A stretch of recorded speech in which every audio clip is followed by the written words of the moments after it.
Good evening, San Diego. I'm Chief Meteorologist Carlene Chavis, and thank you for tuning in for your CBS 8 Plus weather update.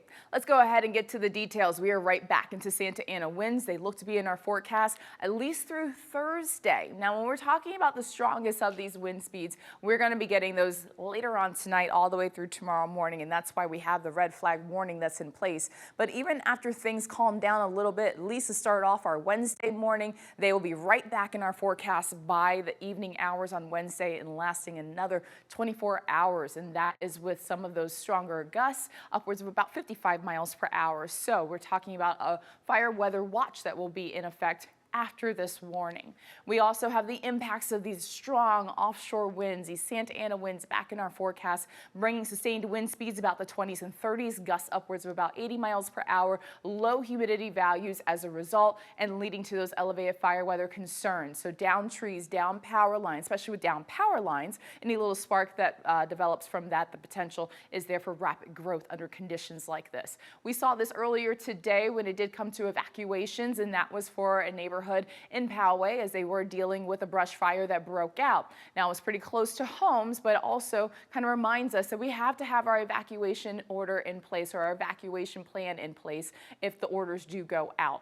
Thankfully, the fire is out, and also people have been allowed to go back to their homes, so no threat to those homes now, and we're still going to be on alert over the next couple of days, just being mindful of that, not just for us here in San Diego County, but across Southern California as a whole, especially with firefighters that were able to get more of a grasp with the fires that were burning across the LA area, those containment numbers going up above 50%.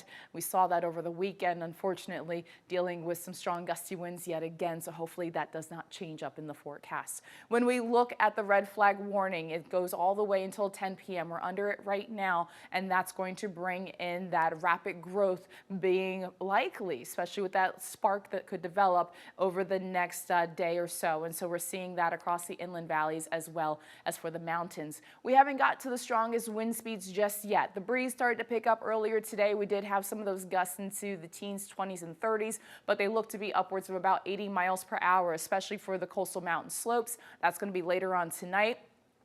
The high wind warning goes into effect overnight, early morning hours, so about 4 in the morning, and then lasting all the way through 8 p.m. on Tuesday. So as mentioned, the down trees, power lines being an issue, as well as for semis and high profile trucks that will be right there along the 8. So really dangerous conditions. The fire weather concerns are there, and they're going to be lingering into tomorrow. So when we set the clock in motion, you see those gusts upwards of about 70 miles per hour. So 74 for Pine Valley, Julian 73. That's around 3 in the morning. And that's when we start to get that high wind warning going into effect. You have the 20s and 30s. You're seeing that for Del Mar as well as for Ramona, even for portions of North County. So Fallbrook at 23 miles per hour, 57 for Campo. We still hold strong with some really strong gusty winds about 7 in the morning. You're looking at those 50s widespread across inland areas, 55 miles per hour for Alpine, 52 for Ramona, the same for Pine Valley. Also talking about the 40s for Escondido and for Campo, and 38 miles per hour for Fallbrook. So this is where the territory where we're going to be talking about the increased chances of those particular areas, the inland valleys and the mountains. It could happen anywhere in our county, but that's where it's more likely to lead to that rapid growth because of these strong gusty winds. By about 4 p.m. on Tuesday, you're dealing with the 20s as well as the 30s out there, but also seeing a gust upwards of about 43 miles per hour for Julian. Things calm down as we go from about late Tuesday night all the way through Wednesday morning before they pick up again. And with that, we're going to have the fire weather watch that will go into effect. So when we look at the fire risk model, as I mentioned, anywhere in the county could really be dealing with this, but it's just more favorable for areas that you see in those deeper reds because that's where those gusts are going to be strongest and the air is going to be driest away from the coastal influence. So you have that high level and that high alert, and that would be by noon for tomorrow. Still holding on to those chances, and then things calm down once we get past that red flag warning. Tomorrow night, 10 p.m.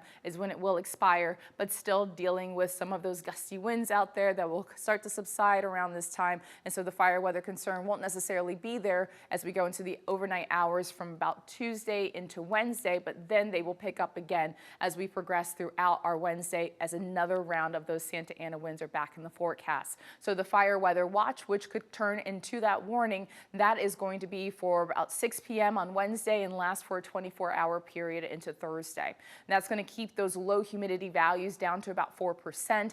Gusts are anticipated to be strong, just not as strong as they will be as we go from tonight through tomorrow morning. And that's with gusts upwards of about 55 miles per hour with the fire weather watch, and also still with the outdoor burning not being recommended. The strongest wind speeds will be Thursday morning and afternoon.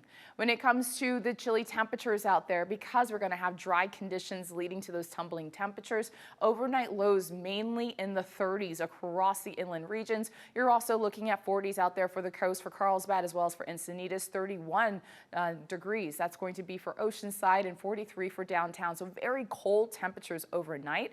And then we have the big swing with our temperatures getting into daytime highs that are warmer than usual for this time of the year. Around 65 is where we're actually supposed to be. We're going to be widespread in the low 70s west of the mountains for tomorrow. 70 degrees for Chula Vista, 73 for Escondido, 71 for downtown Miramar at 71 as well. Your surf forecast, about 2 to 3 feet and a low risk of rip currents at our local beaches for tomorrow.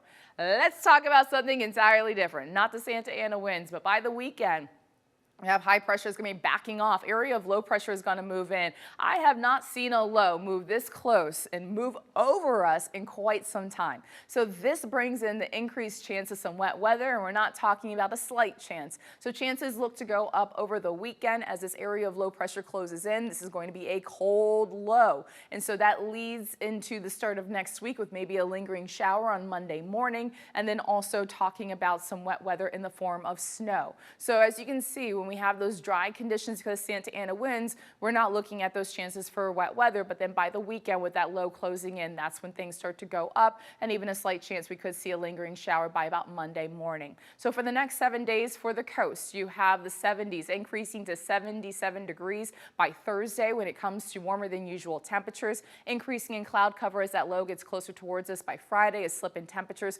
more of a drop in temperatures over the weekend as we are looking at a chance for some afternoon, evening showers on Saturday, and then lingering with our chances throughout Sunday.